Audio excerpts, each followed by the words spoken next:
The heartbreaking truth about River Phoenix.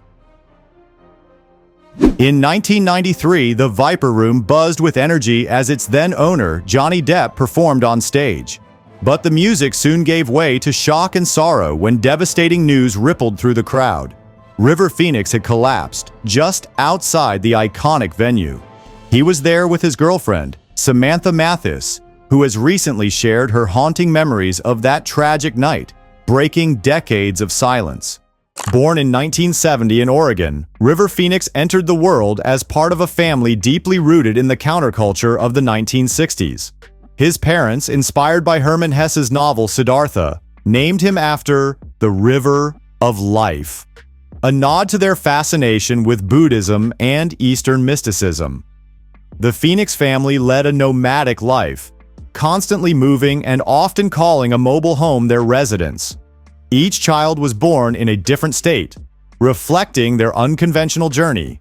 Devoted vegans, they shunned Western medicine in favor of herbal remedies and spiritual practices. River was the eldest of 5 siblings, each destined for success in their own right, with Joaquin Phoenix later rising to fame as one of Hollywood's most celebrated actors. But for River, childhood was far from idyllic. He once described it as a desperate situation, a time when survival often depended on his talent. A gifted guitarist from an early age, he and his siblings would busk on street corners, performing hymns and cover songs to earn enough money to put food on the table. Despite the challenges, these early struggles shaped the passionate, creative soul the world would come to know. River Phoenix and his siblings were so gifted that their street performances didn't just draw attention, they stopped traffic. Crowds would gather so densely to watch them sing and play that police often had to step in to disperse them. Despite his undeniable talent, River never received a formal education. His parents taught him the basics of reading and writing, but he lacked a deeper connection to history or literature. A screenwriter once noted that River seemed untethered, with no deep roots in traditional learning. Instead, his parents prioritized their spiritual pursuits, often at the cost of their children's well-being. In 1979, searching for salvation, they joined the Children of God, a controversial religious sect now widely regarded as a predatory cult. This decision led the family to Caracas, Venezuela, where they lived on an agricultural compound and worked as missionaries and fruit pickers. What initially seemed like a chance to build a tight-knit community quickly turned into a nightmare. The Children of God became infamous for its abusive practices, forcing members, regardless of age, into horrifying acts. River was no exception. Later in life, he revealed in a rare and heart-wrenching interview that he was coerced into losing his virginity at just 4 years old. By 1977, his parents became disillusioned with the cult and made the decision to return to the United States. Though they escaped the horrors of the Children of God, the scars from that dark chapter would stay with River forever. In Los Angeles, River's mother landed a job as a secretary at NBC, and fate seemed to step in soon after. While the Phoenix siblings sang near her workplace, a talent agent happened to notice them. Instantly captivated by their charm and talent, she signed the entire family. But even among such a gifted group, River stood out. At just 10 years old, he was already brimming with charisma, raw talent, and undeniable charm. River's career took off like wildfire. Within his first year, he appeared in commercials for major brands like Mitsubishi, Ocean Spray, and Saks Fifth Avenue. By 1980, his focus was clear. Acting was his path. River began auditioning and quickly became a standout with his versatility and natural presence. Corey Feldman, who often crossed paths with him at auditions, recalled their friendly rivalry and revealed that River was even a skilled tap dancer. However, it was in front of the camera where River truly shined. In 1984, he landed a role in The Riddle of Dyslexia, an after-school special that also featured his younger brother Joaquin in a smaller role. Having battled dyslexia himself, River poured his real-life struggles into the character, delivering a performance so heartfelt it earned widespread praise and put him firmly on Hollywood's radar. Then came the breakthrough that would define him, 1986's Stand By Me, based on a Stephen King story. Rivers' portrayal of Chris Chambers was mesmerizing, earning critical acclaim and making him one of the brightest young stars in Hollywood at just 16. But the emotional weight of the role was heavy. One of the film's most unforgettable scenes shows Rivers' character breaking down in front of his best friend, finally revealing his deep pain and feelings of betrayal. To capture that raw vulnerability, director Rob Reiner encouraged River to draw from his own painful memories of being let down by adults. The result was breathtaking. He delivered a performance so powerful that he couldn't stop crying even after the scene was cut, needing emotional support on set. Looking back, it's hard not to wonder if the pain River channeled into his work was part of what made him so extraordinary. That raw intensity, born from personal struggle, didn't just fuel his talent, it made him unforgettable. River Phoenix's next big break came later that year when he starred alongside Harrison Ford and Helen Mirren in The Mosquito Coast. Director Peter Weir was completely captivated by River's performance, later reflecting on how River stood apart from other actors. He had something beyond acting ability, Weir said. Laurence Olivier never had what River had. Leave a comment with the number 9 if you enjoyed this movie. While filming in Belize, River struck up a romance with his co-star and on-screen love interest, Martha Plimpton. Their relationship started like a classic Hollywood rom-com. The two initially couldn't stand each other but soon fell in love, staying together for years. Their bond revealed River's deeply sensitive nature, especially his passion for animal rights and veganism. Plimpton once shared a story about dining at a fancy New York restaurant. When she ordered soft shell crab, River abruptly left, unable to hide his pain. She later found him crying on Park Avenue, heartbroken that she had eaten an animal. River's sensitivity extended to his professional life as well. Despite The Mosquito Coast featuring a star-studded cast and a substantial budget, the film was a commercial and critical disappointment. The failure hit River hard, and in later interviews, he spoke with remarkable self-awareness about the experience, a reflection of his introspective nature, which often weighed heavily on him. It's easy to forget that River was still a teenager during his meteoric rise to fame, navigating both stardom and the challenges of his unusual upbringing. By the age of 18, his family had relocated over 40 times. When his success brought financial stability, River seized the opportunity to provide his family with a sense of permanence they'd never had. In a gesture that spoke volumes about his generous spirit, River used his earnings to purchase not one, but 2 ranches for his family, one in Florida and another in Costa Rica. It was a rare moment of peace for the Phoenix family, made possible by River's extraordinary heart and hard-earned success. Later that year, River Phoenix starred in his 6th film, Running on Empty, directed by Sidney Lumet. Sharing the screen once again with his girlfriend Martha Plimpton, River delivered another celebrated performance. The role earned him an Academy Award nomination for Best Supporting Actor, making him the 6th youngest nominee in history. Though he ultimately lost to Kevin Kline, River's reaction was pure class. He leaped to his feet with joy when Kline's name was announced, embodying his trademark humility and genuine spirit. River's next notable performance came in the 1991 indie film Dogfight, where he played a U.S. Marine opposite Lily Taylor. However, this role deeply unsettled him. Taylor later remarked how River struggled with the character's harsh and unfeeling nature, a stark contrast to his gentle personality. He seemed more comfortable in roles that aligned with his progressive values. And that same year, he found the perfect fit in My Own Private Idaho.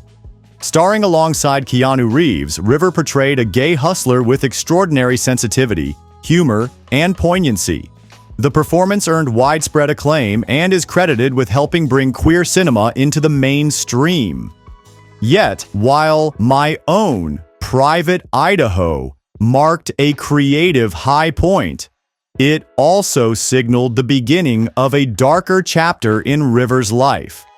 During filming, River began experimenting with illicit substances. Hollywood whispers soon followed, with rumors that he occasionally arrived on set under the influence. However, director Gus Van Sant defended him, insisting he never witnessed such behavior. Regardless of speculation, River's struggles with addiction were becoming undeniable, and they came at a devastating cost. Martha Plimpton, River's high school sweetheart, later revealed how his substance use strained their relationship. She often begged him to stop, leading to painful arguments. In time, she realized she couldn't save him. He had to change himself, she said, and he didn't want to yet. With heartbreak and resolve, she ended their relationship, marking the end of one of the most significant chapters in River's life. River's career continued to thrive, but his choices reflected an artist who knew his worth. After playing a young Indiana Jones in Indiana Jones and the Last Crusade, George Lucas invited him to reprise the role in the young Indiana Jones Chronicles, a prequel TV series.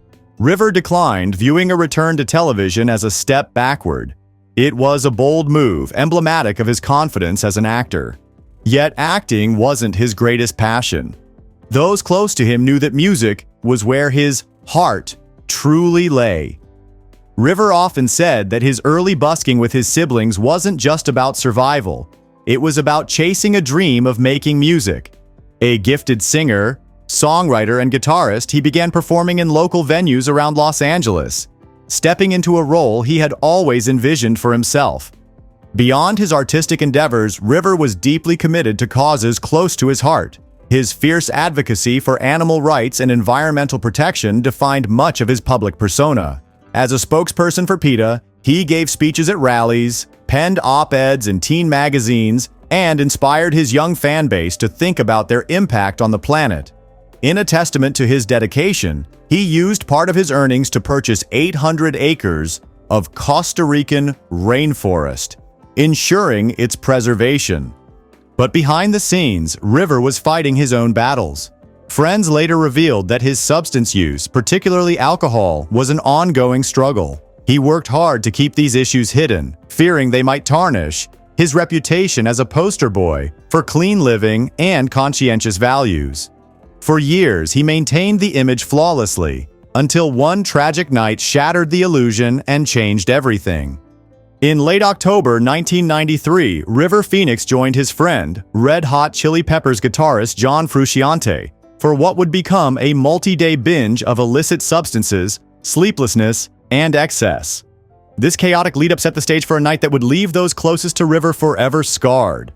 On October 30th, 1993, River arrived at the Viper Room, a popular nightclub partially owned by Johnny Depp, where he was scheduled to perform in a star-studded Halloween gig. The event was intended to be a celebration of music, with big names playing together as a supergroup. River came with his brother Joaquin, his sister Rain, and his girlfriend, Samantha Mathis, who later described her shock at discovering that River, whom she believed to be sober, was high in a way that made her deeply uncomfortable. At one point in the night, River confided to musician and friend Bob Forrest that he felt unwell and feared he might be overdosing. Forrest, noting that River seemed to be standing and speaking normally, offered to take him home. But River declined, insisting he was feeling better. It was a fleeting moment of concern, overshadowed by the chaos of the night. Later, things escalated. River got into an argument with another man at the club, leading to an altercation that security attempted to defuse. Witnesses recalled seeing him being ushered outside, where the unthinkable happened. Moments after leaving the club, River collapsed onto the pavement. He began convulsing violently, his body writhing as onlookers struggled to determine if he was breathing. Rain Phoenix tried desperately to save her brother, performing mouth-to-mouth resuscitation as Joaquin made a frantic call to 911. His voice trembled as he pleaded, "I'm sorry, it's my brother. Please come here. Is he breathing? He's 23. I think he had Valium or something. I don't know." Paramedics rushed River to Cedars-Sinai Medical Center, where doctors worked tirelessly to resuscitate him. But at 1 a.m. on October 31st, 1993, River Phoenix was pronounced dead. He was just 23 years old. The world lost an extraordinary talent and a compassionate activist that night, a young star whose light seemed to dim out of nowhere. For those who loved him, it was a heartbreak that lingered, a tragedy etched into the memory of Hollywood and beyond. If you respect him, please drop a flower emoji in the comment. In the aftermath of River Phoenix's untimely death, The Viper Room transformed into an impromptu shrine. Fans gathered outside, leaving candles, flowers, and heartfelt tributes to honor his memory. The club closed for a week out of respect, and at Johnny Depp's insistence, it shuttered its doors every Halloween thereafter to commemorate his friend's tragic passing. While fans mourned, the media took a far less compassionate approach. After the release of Phoenix's autopsy report, which revealed the presence of multiple illicit substances in his system, tabloids eagerly seized the story. They painted a sensationalized narrative, the vegan poster child of clean living brought down by dirty habits. One writer labeled him the vegan James Dean, drawing a comparison to the iconic actor's sudden, untimely death. For those closest to River, the media's portrayal was a painful distortion. Friends and collaborators, including my own private Idaho director Gus Van Sant, insisted that the extent of his substance use had been blown out of proportion. They described him as a casual user who had tragically suffered a catastrophic, isolated incident. The real heartbreak, they argued, was not in the media's narrative, but in the truth. One bad night with devastating consequences. Speculation swirled about what really happened that fateful evening. Author Gavin Edwards, in his book Last Night at the Viper Room, River Phoenix and the Hollywood He Left Behind, reported that River's girlfriend, Samantha Mathis, had claimed that Red Hot Chili Peppers guitarist John Frusciante gave him a strange concoction that triggered the fatal chain of events. Similarly, director William Richert, who worked with Phoenix on Jimmy Reardon, shared a rumor of someone present that night who allegedly went into hiding afterward, fearing legal repercussions. Richert later concluded that the person in question was Frusciante. You can comment with a heart icon if you find this information interesting. Regardless of the circumstances of his death, what truly endures is the way River Phoenix is remembered. In 2020, during an emotional acceptance speech for the Best Actor Oscar, his brother Joaquin Phoenix paid tribute to River's profound influence on his life. When he was 17, my brother wrote this lyric, Joaquin shared, "Run to the rescue with love and peace will follow." It was a simple, powerful reminder of the kind, artistic soul the world lost too soon. Thank you for watching our channel. If you enjoy this video, don't forget to like, share, and subscribe so you won't miss any of our upcoming videos. See you next time, and have a great day.